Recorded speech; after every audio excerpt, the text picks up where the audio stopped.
Kodelo adalah nama samaran dari seorang food blogger yang terkenal di kalangan pecinta kuliner. Nama aslinya, Arka, memilih untuk menggunakan nama ini agar lebih mudah dikenali di dunia maya, dengan warna kuning yang menjadi ciri khas logo blognya. Arka tidak hanya sekadar mereview makanan, tetapi dia juga meneliti lebih dalam mengenai cerita di balik hidangan yang dia cicipi. Hidup di Jakarta memberinya banyak peluang untuk mengeksplorasi kuliner, namun juga menghadirkan tantangan tersendiri.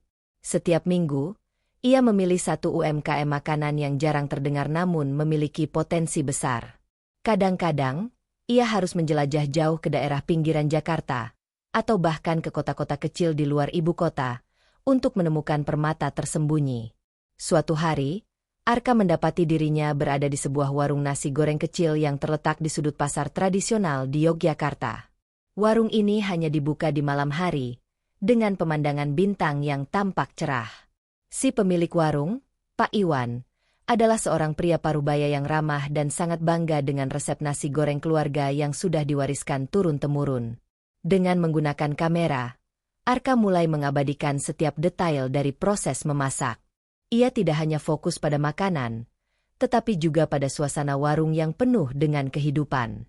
Arka tahu betul bahwa pengalaman makan itu lebih dari sekadar rasa, tetapi juga tentang cerita yang dibagikan melalui makanan itu sendiri. Setelah mencicipi nasi goreng yang penuh rasa ini, Arka memutuskan untuk membuat konten yang sedikit berbeda. Biasanya, ia lebih banyak berbicara soal teknik memasak dan bahan-bahan, namun kali ini, ia mengajak audiensnya untuk merasakan perjalanan yang ia alami bersama Pak Iwan. Ia menggambarkan betapa sederhana namun bermaknanya sebuah hidangan yang dimasak dengan cinta dan dedikasi. Konten ini segera viral. Banyak orang yang merasa terhubung dengan kisah Pak Iwan, dan tidak sedikit yang akhirnya datang untuk mencoba nasi goreng itu langsung. Kodelo semakin dikenal bukan hanya sebagai seorang food reviewer, tetapi juga sebagai seorang storyteller yang mampu menggali cerita di balik setiap suapan makanan yang ia cicipi. Namun, tidak semuanya berjalan mulus. Terkadang Arka merasa terjebak dalam rutinitas yang sama, dan beberapa konten malah tidak mendapatkan respon yang diharapkannya. Keinginan untuk terus menjaga orisinalitas dalam konten yang ia buat semakin menantang. Di satu sisi, ada tekanan dari brand yang ingin berkolaborasi, namun di sisi lain, Arka juga tidak ingin kehilangan sentuhan pribadi yang membuatnya berbeda dari food blogger lainnya. Di tengah keresahan ini, sebuah tawaran datang dari sebuah restoran baru yang ingin mengundangnya untuk mencoba menu spesial mereka. Sebuah kesempatan baru yang menarik, namun juga penuh tantangan. Seiring berjalannya waktu, nama Kodelo semakin terkenal di dunia kuliner Indonesia. Banyak brand yang tertarik untuk bekerja sama dengannya karena konten-kontennya yang selalu menarik dan penuh cerita. Arka mulai menerima berbagai tawaran, terutama dari UMKM yang ingin mendapatkan eksposur lebih besar melalui platform sosial medianya. Karena masih dalam tahap awal merintis, Arka menetapkan tarif yang cukup terjangkau, namun kualitas dan kejujurannya dalam review selalu menjadi prioritas utamanya. Namun, seiring berkembangnya jumlah pengikut, muncul tantangan baru. Banyak brand besar yang datang menawarkan kerjasama dengan bayaran tinggi, dan beberapa di antaranya meminta Arka untuk memberikan ulasan positif meskipun makanan yang mereka tawarkan tidak sebaik yang diharapkan. Bagi Arka, hal ini sangat bertentangan dengan prinsip idealisnya. Ia merasa bahwa pengaruh yang ia miliki bisa berdampak besar terhadap kelangsungan UMKM yang ia review, dan dia tidak bisa mengambil risiko untuk memberikan ulasan yang tidak jujur. Suatu hari, sebuah restoran baru yang sedang naik daun mengundangnya untuk mencoba menu spesial mereka. Saat mencicipi hidangan yang disajikan, Arka merasa kecewa. Rasa makanannya jauh dari harapan, bahkan bahan-bahannya terasa tidak segar. Meskipun restoran tersebut telah mempromosikan diri dengan sangat besar, Arka merasa tidak bisa melanjutkan untuk memberikan ulasan yang positif. Ia tahu betul bahwa review yang jujur dapat berimbas besar, dan ia tidak ingin memberikan ulasan yang bisa membuat bisnis tersebut jatuh. Setelah berpikir panjang, Arka memutuskan untuk menulis review yang berbeda dari biasanya. Alih-alih memberikan rating atau ulasan negatif, ia memilih untuk tidak mempublikasikan apapun. Ia menyadari bahwa dalam dunia UMKM, Sebuah review buruk bisa sangat mempengaruhi reputasi mereka. Sebagai gantinya, ia menghubungi langsung pemilik restoran tersebut untuk memberikan masukan yang membangun. Meskipun banyak yang menyarankan Arka untuk tetap mempublikasikan konten, bahkan jika itu ulasan negatif, karena bisa mendatangkan traffic dan perhatian lebih, Arka tetap teguh pada prinsipnya. Saya tidak bisa menghancurkan usaha orang hanya demi keuntungan pribadi, pikirnya. Hari demi hari, meskipun ada tekanan dari berbagai pihak untuk lebih komersial, Arka tetap mempertahankan ciri khasnya yang jujur dan penuh integritas. Lama-kelamaan, orang-orang mulai mengenali bahwa ulasan dari Caudiello memiliki nilai lebih. Ia tidak hanya sekadar mereview makanan, tetapi juga berusaha untuk memberi dampak positif pada bisnis kecil yang membutuhkan perhatian. Namun, semakin besar pengaruhnya, semakin besar juga godaannya. Seorang investor kaya raya yang memiliki jaringan restoran besar mengajaknya untuk bekerja sama dalam sebuah proyek kuliner yang menjanjikan. Tawaran ini sangat menggiurkan, namun Arka tahu bahwa bekerja sama dengan mereka bisa merubah arah kontennya menjadi lebih komersial dan kurang autentik. Di satu sisi, proyek itu bisa membawanya ke puncak kesuksesan. Namun di sisi lain, hal itu bisa mengorbankan idealismenya. Bingung dan terombang-ambing antara keuntungan yang menggiurkan dan integritas yang sudah ia bangun selama ini, Arka harus memutuskan langkah selanjutnya dalam perjalanan karir food blognya. Apakah dia akan mengambil risiko besar untuk memajukan karirnya, atau tetap memegang prinsipnya yang telah membawa pengikut yang setia? Arka selalu percaya bahwa kejujuran adalah kunci dari setiap konten yang ia buat. Bukan hanya dalam review makanan, tetapi dalam hidupnya secara keseluruhan. Dalam perjalanannya sebagai food blogger, ia mulai mendapatkan banyak masukan dari para pengikut setianya. Banyak yang mengirimkan rekomendasi tempat makan yang menurut mereka patut untuk dicoba. Namun, ada satu hal yang membuat Arka selalu berpikir panjang sebelum menerima masukan tersebut. Beberapa kali, ia menerima pesan dari pengikut yang menyarankan tempat makan lokal atau UMKM yang menurut mereka luar biasa. Tanpa memberitahukan pemilik tempat makan tersebut, Arka mulai mengunjungi tempat-tempat yang direkomendasikan dan memesan makanan seperti pelanggan biasa. Ia ingin memastikan bahwa pengalaman yang ia bagikan adalah pengalaman yang benar-benar jujur, tanpa ada manipulasi atau perubahan yang dilakukan hanya karena mereka tahu ada food blogger yang datang. Metode ini tentu saja membuat Arka merasa lebih yakin, karena ia tidak harus khawatir makanan yang ia terima akan diperlakukan lebih baik hanya karena pemilik tempat tahu bahwa seorang blogger sedang mengunjungi mereka. Namun, hal ini tidak selalu berakhir sesuai harapannya. Di beberapa kesempatan, makanan yang disajikan ternyata mengecewakan. Meskipun Arka sudah berusaha untuk memberikan kesempatan yang sama pada setiap tempat makan, beberapa kali ia merasa tidak bisa memberikan ulasan yang positif. Jika makanan yang ia coba tidak enak, ia memilih untuk tidak mengunggahnya ke sosial media. Arka tahu betul bahwa sebuah review buruk bisa merusak reputasi sebuah UMKM, dan ia tidak ingin menjadi penyebab jatuhnya usaha mereka, terutama ketika mereka sedang berjuang untuk bertahan. Tapi di sisi lain, ia juga merasa bahwa jika ia terus-menerus menghindari mengungkapkan ketidakpuasan, ia akan kehilangan kepercayaan dari para pengikutnya yang sudah menghargai kejujurannya. Arka, yang sebelumnya bekerja di kapal pesiar Australia, memiliki pengalaman luas dalam dunia kuliner. Di kapal, ia bekerja sebagai koki di restoran mewah, bertanggung jawab atas kualitas masakan yang disajikan kepada para penumpang. Pengalaman tersebut memberinya keahlian yang mendalam dalam mencicipi dan menilai makanan. Ia tahu betul bagaimana rasa, tekstur, dan presentasi makanan yang berkualitas. Pengalaman itu pula yang membuatnya semakin idealis dan teliti dalam setiap ulasan yang ia buat. Namun, tekanan semakin besar. Banyak UMKM yang mulai mendekatinya dengan harapan agar mendapatkan ulasan positif. Mereka tahu betul bahwa review dari Caudiello bisa membawa dampak besar bagi bisnis mereka. Bahkan, beberapa di antara mereka menawarkan produk mereka dengan harga lebih murah atau mencoba memanjakan Arka dengan berbagai cara. Tapi Arka tetap teguh pada prinsipnya. Ia tidak ingin makanan yang disajikan khusus untuknya hanya karena dia adalah seorang food blogger. Suatu hari, ia menerima undangan dari sebuah kedai kecil di Bandung yang sedang berusaha untuk bangkit setelah pandemi. Pemiliknya sangat antusias dan berharap Arka bisa datang dan memberi ulasan. Karena ia sudah mendengar banyak hal baik tentang kedai tersebut, Arka memutuskan untuk datang tanpa memberitahu pemilik kedai sebelumnya. Setelah tiba, Arka memesan hidangan yang sangat mereka andalkan, sebuah nasi goreng dengan bumbu khas mereka. Setelah mencicipi, ia merasa agak kecewa.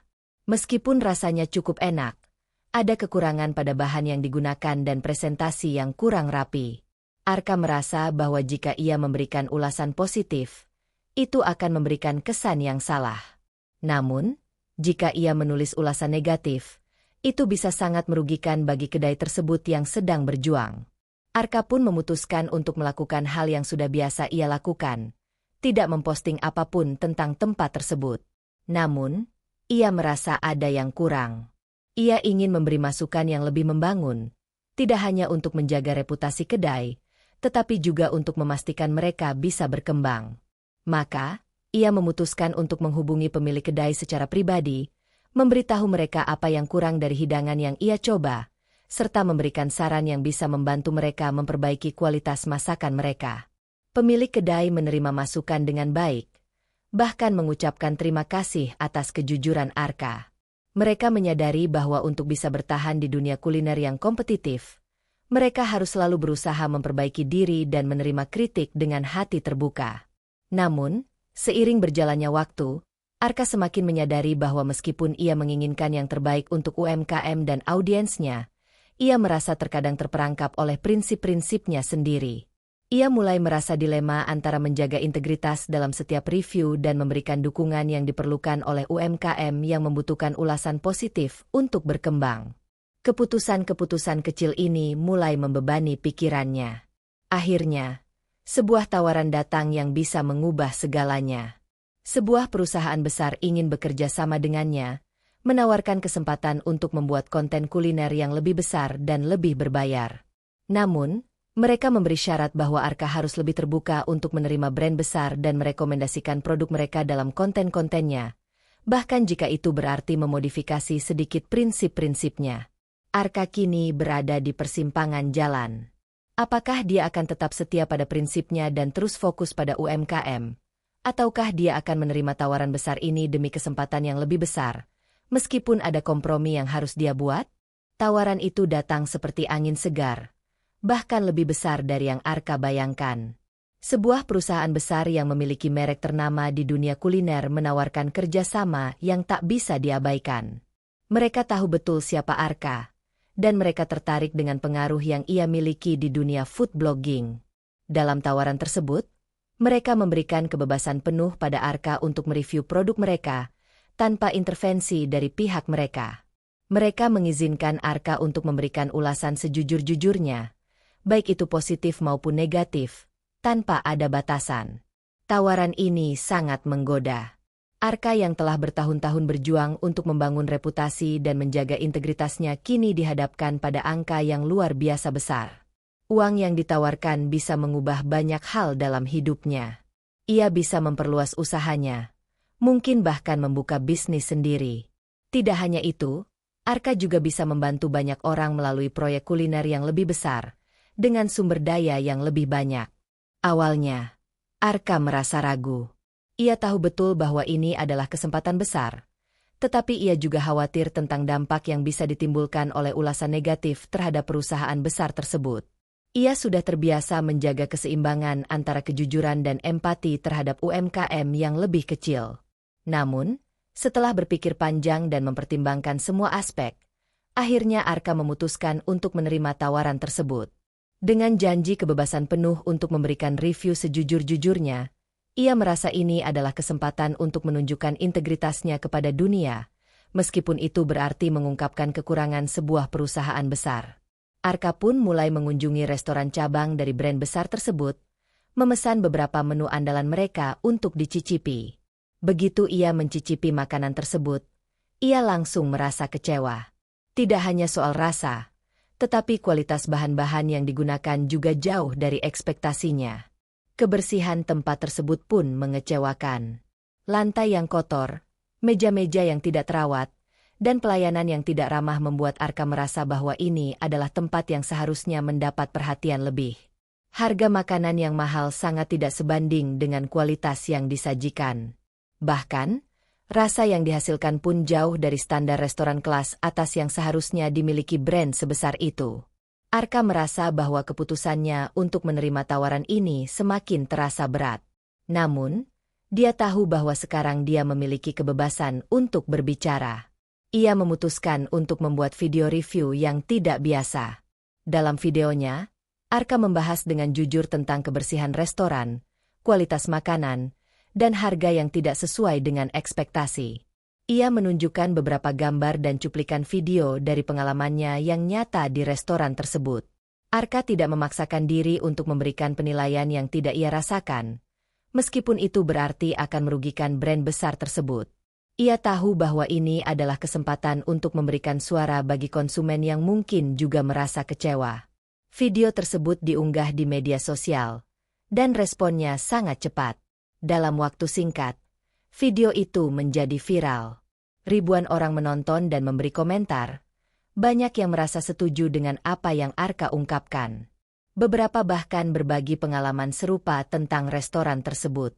Tidak butuh waktu lama bagi brand besar itu untuk merasakan dampaknya. Penurunan penjualan terjadi dengan cepat, dan banyak pelanggan yang mengeluh tentang kebersihan serta kualitas makanan yang tidak sesuai dengan harga yang mereka bayar. Pihak brand mencoba untuk merespons dengan menyampaikan permintaan maaf dan menjanjikan perbaikan. Namun kerusakan reputasi mereka sudah terlanjur besar. Pihak brand menghubungi Arka setelah video itu viral, dan mereka tidak senang dengan ulasan tersebut. Mereka mempertanyakan kejujuran Arka, meskipun mereka sudah memberi kebebasan penuh untuk mengungkapkan segala sesuatunya. Arka, meskipun merasa sedikit tertekan, tetap teguh dengan pilihannya. Dia tidak ingin mengorbankan kejujuran demi keuntungan pribadi. Namun, semakin banyak tekanan datang dari pihak luar, dan ia mulai merasa perbedaan antara idealisme dan kenyataan. Di sisi lain, Arka mulai mendapatkan banyak tawaran lebih besar lagi. Sebagian dari tawaran tersebut datang dari brand-brand yang melihat bagaimana kekuatannya dalam mempengaruhi konsumen. Tapi semakin ia menerima tawaran besar, semakin ia merasa terjebak dalam dunia yang telah ia ciptakan. Uang dan popularitas semakin mengalir, tetapi Arka mulai merasakan kehilangan. Kehilangan apa yang sebenarnya membuatnya mencintai dunia food blogging sejak awal. Kejujuran dan integritas yang tak tergantikan dengan jumlah uang berapapun. Tentu saja, Arka tetap dikenal sebagai seorang yang sangat jujur, bahkan kalau itu berarti merugikan pihak besar sekalipun. Namun, apa yang terjadi setelah itu menjadi semakin rumit. Keputusannya untuk mengunggah video tersebut telah merubah banyak hal dalam hidupnya. Apakah Arka akan terus berada di jalan yang sama? Atau ia akan menemukan cara untuk berdamai dengan dirinya sendiri dan memilih arah baru? Setelah video tersebut viral dan mengguncang reputasi brand besar itu, pihak mereka akhirnya menghubungi Arka. Mereka mengundangnya untuk bertemu langsung, berharap bisa menyelesaikan masalah ini dengan cara yang baik. Arka menerima undangan tersebut, meskipun dia tahu bahwa pertemuan ini tidak akan mudah. Ketika Arka tiba di kantor pusat brand, dia disambut oleh manajer pemasaran dan tim eksekutif mereka, yang tampak sangat serius dan tegang. Arka, kami menghargai keberanianmu untuk berbicara jujur, tapi video yang kamu unggah benar-benar berdampak besar pada penjualan kami, kata manajer pemasaran dengan suara yang lebih tenang daripada ekspresinya. Kami ingin meminta kamu untuk menurunkan video itu. Kami ingin bekerja sama denganmu untuk memperbaiki citra brand ini, dan kami bersedia untuk membicarakan segala sesuatu yang bisa membantu kedua belah pihak. Arka mendengarkan dengan seksama, namun hatinya tetap teguh. Ia tahu bahwa meskipun brand tersebut mengaku ingin memperbaiki kualitas produk mereka, hal itu tidak bisa langsung terjadi dalam semalam. Mereka perlu menghadapi kenyataan dan menerima bahwa perubahan harus dimulai dari dalam. Terima kasih atas undangannya. Saya mengerti bahwa video ini membawa dampak besar bagi kalian, jawab Arka dengan suara tenang. Namun saya tidak bisa menarik video itu begitu saja. Saya mereview produk kalian berdasarkan pengalaman saya yang sebenarnya, dan saya rasa itu yang diinginkan oleh audiens saya. Kalau kalian ingin perbaikan, Saya bisa membantu kalian. Pihak brand terdiam sejenak, saling berpandangan. Mereka tahu bahwa Arka memiliki pengaruh yang sangat besar dan bahkan bisa mempengaruhi keputusan konsumen untuk memilih produk mereka. Namun, mereka merasa kesulitan untuk menerima syarat yang ditawarkan oleh Arka. Arka melanjutkan, "Saya akan bersedia untuk menurunkan video itu, tetapi hanya jika kalian menerima saya sebagai penasihat produk kalian. Saya bisa membantu meningkatkan kualitas produk dan memberi kalian masukan yang lebih konkret. Dengan begitu, saya akan membuat video tentang perbaikan kualitas produk kalian, dan kalian bisa menggunakannya sebagai bagian dari strategi branding baru kalian. Tapi itu tidak gratis. Saya mematok harga 200 juta untuk jasa ini." Tim eksekutif terdiam mendengar permintaan itu. Mereka saling berbisik, dan terlihat jelas bahwa mereka tidak nyaman dengan tawaran tersebut. Brand besar seperti mereka memang bisa mengeluarkan dana untuk perbaikan, tetapi mereka merasa bahwa angka yang diminta Arka terlalu tinggi dan lebih mirip pemerasan daripada sebuah kesepakatan profesional. 200 juta? Itu terlalu tinggi. Arka, kami merasa ini lebih kepada pemerasan daripada sebuah tawaran yang fair, kata salah satu eksekutif, sedikit kesal. Kami datang untuk berdiskusi, bukan untuk diajak melakukan tawar-menawar yang tidak masuk akal. Arka tetap tenang, meskipun ia bisa merasakan ketegangan yang mulai menguar di ruangan itu. "Saya tidak menganggap ini sebagai pemerasan. Saya menawarkan solusi yang konkret untuk masalah kalian. Jika kalian benar-benar ingin memperbaiki kualitas produk dan citra brand, maka kalian harus siap berinvestasi. Kepercayaan itu bukan sesuatu yang bisa didapatkan begitu saja, terutama setelah apa yang terjadi. Jika kalian memilih untuk tidak menerima tawaran ini, saya akan tetap mempertahankan video itu dan tidak ada yang bisa saya lakukan untuk membantu kalian lebih jauh." Manajer pemasaran dan tim eksekutif mulai gelisah. Mereka tahu bahwa Arka adalah seorang yang sangat berprinsip, dan kesempatan ini bisa menjadi peluang besar untuk memperbaiki kerusakan yang telah terjadi.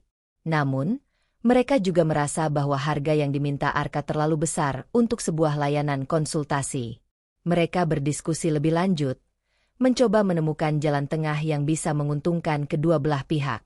Setelah beberapa menit yang terasa lama, manajer pemasaran akhirnya berbicara lagi. "Kami menghargai kejujuranmu, Arka, tapi harga yang kamu tawarkan terlalu tinggi. Kami tidak bisa menerimanya begitu saja.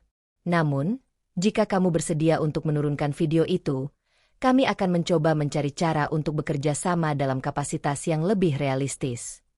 Arka mengangguk, tidak menunjukkan rasa kecewa atau frustrasi. "Saya menghargai tawaran kalian, tetapi saya tetap teguh dengan keputusan saya. Jika kalian tidak bisa menerima harga itu, maka saya akan membiarkan video itu tetap ada dan kalian akan memikul konsekuensinya. Ini bukan hanya soal uang bagi saya, tetapi soal kepercayaan dan komitmen untuk kualitas."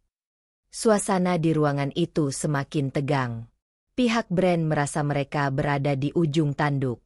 Mereka sadar bahwa mereka perlu keputusan cepat untuk menghindari kerugian lebih lanjut. Namun, Arka merasa bahwa meskipun tawaran besar itu sangat menggoda, ia tetap tidak akan mengorbankan prinsip-prinsip yang selama ini membangun kredibilitasnya. "Baik, Arka, kami akan pikirkan baik-baik," kata manajer pemasaran dengan nada yang lebih rendah. "Tapi kami ingin kalian tahu, kami berharap bisa menemukan jalan tengah."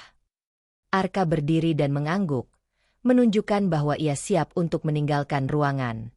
"Saya akan menunggu keputusan kalian. Namun, ini bukan hanya tentang uang.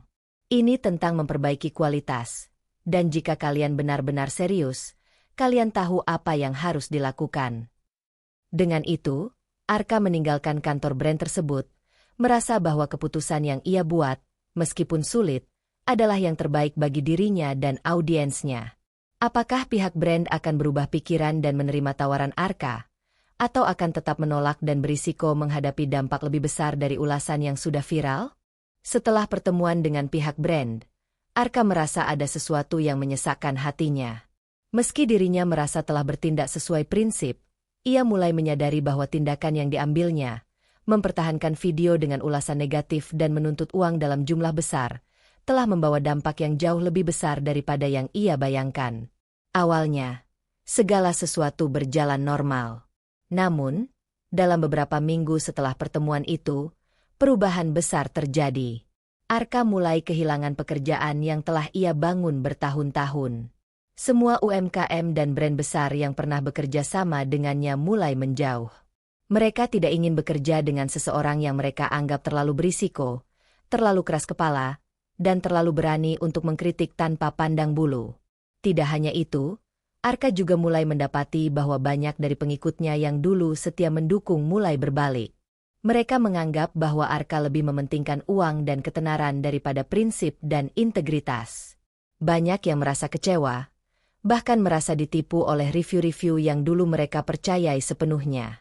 Arka yang dulunya dihormati sebagai food blogger jujur, kini dipandang sebagai seseorang yang telah mengkhianati nilai-nilai yang ia bawa. Tahun-tahun kerja kerasnya tiba-tiba hancur begitu saja.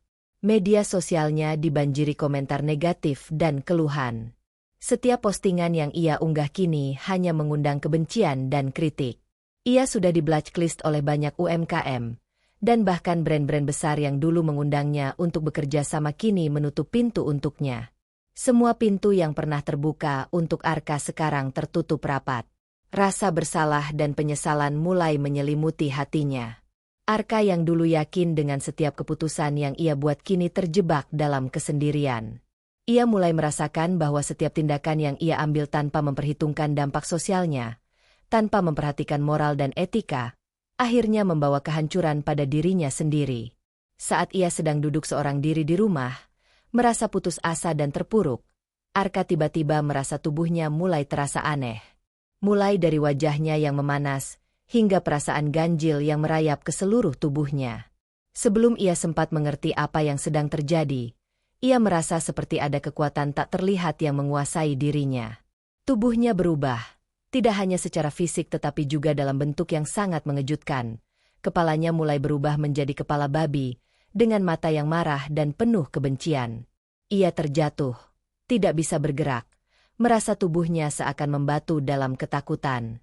Kini, Arka bukanlah lagi seorang manusia dengan wajah penuh penyesalan, tetapi makhluk dengan kepala babi yang kehilangan segala-galanya. Ketenaran, uang, semua yang dulu ia banggakan lenyap begitu saja. Ia kini hanyalah simbol dari kerakusan dan keserakahan yang menghancurkan hidupnya. Di saat ia terperangkap dalam bentuk yang mengerikan ini, Arka menyadari pesan yang tak pernah ia dengar sebelumnya. Dunia ini bukan tentang seberapa banyak yang bisa kita ambil, tetapi tentang seberapa banyak kebaikan yang bisa kita bagi. Setiap pilihan, baik atau buruk, memiliki konsekuensi yang jauh lebih besar dari yang bisa kita bayangkan. Arka kini menanggung azab atas setiap keputusan yang telah ia buat. Ia kehilangan segala-galanya, reputasi, teman, dan akhirnya kemanusiaannya. Azabnya bukan hanya sekadar kehilangan pekerjaan atau dihukum secara fisik, tetapi kehilangan diri sendiri dalam proses mencari kesuksesan dengan cara yang salah. Pesan yang bisa diambil dari kisah Arka adalah, jangan biarkan keserakahan dan keinginan untuk sukses mengaburkan pandangan kita terhadap nilai-nilai dasar seperti kejujuran, integritas, dan empati. Setiap langkah yang kita ambil dalam hidup ini memiliki dampak pada orang lain dan pada diri kita sendiri. Dunia mungkin memberi kita banyak peluang, namun kita harus ingat bahwa keberhasilan yang didapatkan dengan cara yang salah akan selalu membawa konsekuensi yang lebih besar daripada yang kita bayangkan. Keberhasilan sejati datang dari menjaga hati, berbuat baik, dan berpegang teguh pada nilai-nilai yang benar.